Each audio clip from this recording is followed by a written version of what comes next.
This right here is a 6.5 millimeter Grendel. This is basically it's a standard AR-15 with a 6.5 millimeter Grendel barrel, and it's a 6.5 millimeter Grendel bolt, being separate from bolt carrier. So it's not the whole bolt unit; it's just the bolt. Now, the Grendel, while the magazine here looks just like an AR mag, this is actually a Grendel mag, and the only difference really is the feed lips. Now, the feed lips allow the Grendel to feed. While you can stick Grendel ammunition in a standard AR magazine, it will not function. So you do have to use special magazines, but they fit a standard AR lower. This right here is standard AR lower. This one right here is actually a stag lower. This one right here maybe just not quite stock because I do have a few additions here. I've got a larger safety on it. I really do like these safeties. They're really handy. And I have the Timony trigger, so it's got a really light trigger, about 1.5 pounds pull. I have a Vector buttstock, Vector forearm. This forearm is the CASV-EL, and this right here is the carbine length. Grendels typically are mid-length gas systems, so you'll see the front sight here, which I popped up already for you so you can see it. The front sight, well, that right there should be about here.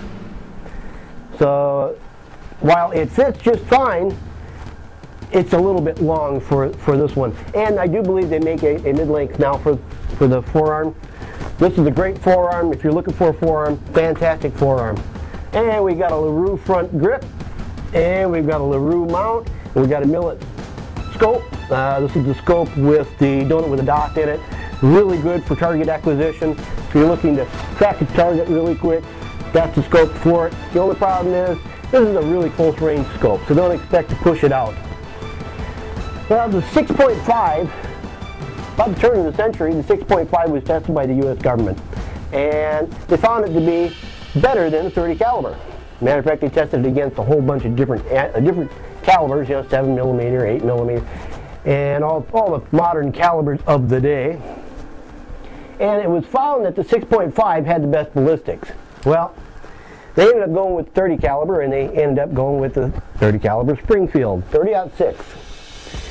Well, now the 6.5 is back, and it's not just back with the Grendel here. You can also find it in a higher power, which would be the 6.5 Creedmoor. Now, the Creedmoor is for really reaching out and touching someone. 6.5 Grendel, that one right there can go out to 1,000 yards, and it's actually a little bit more ballistically better than 7.62 by 51, 308. So this is a sharp little round. I mean, it's really ballistically capable of going out a long ways and shooting nice and flat. This one right here I set up specifically for shooting 650 yards. The only difference is I have to throw on a different scope here to do that. Now, this is a flat shooting round. It will shoot out to 1,000 yards. This right here is 16-inch barrel, so yeah, if you want to go out that far, you're better off using like a 22-inch. This right here is the Alexander Arms, which is the maker of the 6.5 Grendel. The Alexander Arms upper, and this is the side cocker. So you see the little side charging handle right here? Well, it allows you to charge it just like you would any other rifles. And the difference is, this also has the standard one on there. So you can use either one, the one in the rear or the one on the side, to charge the weapon, whichever position you may be in for charging a weapon. Works out really well. I really like it. If you're looking for an upper, hey, this is the one. Now, this right here has the CAA grip on it. It's got a Timony trigger, and trigger guard is modified, and we've got a DPMS safety on here, so this has got a lot of modifications to it. But if you want a 6.5, if you want a pre-made, pre-built one, go with JP Rifles. Excellent, and they're really accurate. Accuracy for JP rifle out of 6.5 Grendel, and probably this one if I put a different sight on it, about tennis ball size groups at 600 yards. Really good. But what makes this a 6.5 Grendel is the barrel. This has a 6.5 millimeter barrel, and it's got a 6.5 millimeter Grendel bolt. The bolt is different than the bolt carrier, so we're not talking about the whole bolt unit, the whole assembly. We're just talking about the bolt, the end. And that right there is what makes it 6.5 Grendel. Now remember, it takes a different magazine. They're not that, they're easy to obtain. C Products mags are easy to get. And that right there is pretty much the Grendel. This is a fine shooting weapon. Matter of fact, yeah, I really like it. I'd like to build another one. Very tight groups. A lot, you can get ammunition from Alexander, which makes probably the best ammunition, but you can also get ammunition from, of course, I forget already, but you can get ammunition all over the place. It's readily available. Well, you're probably not going to get it at your gun store, but what do they carry these days?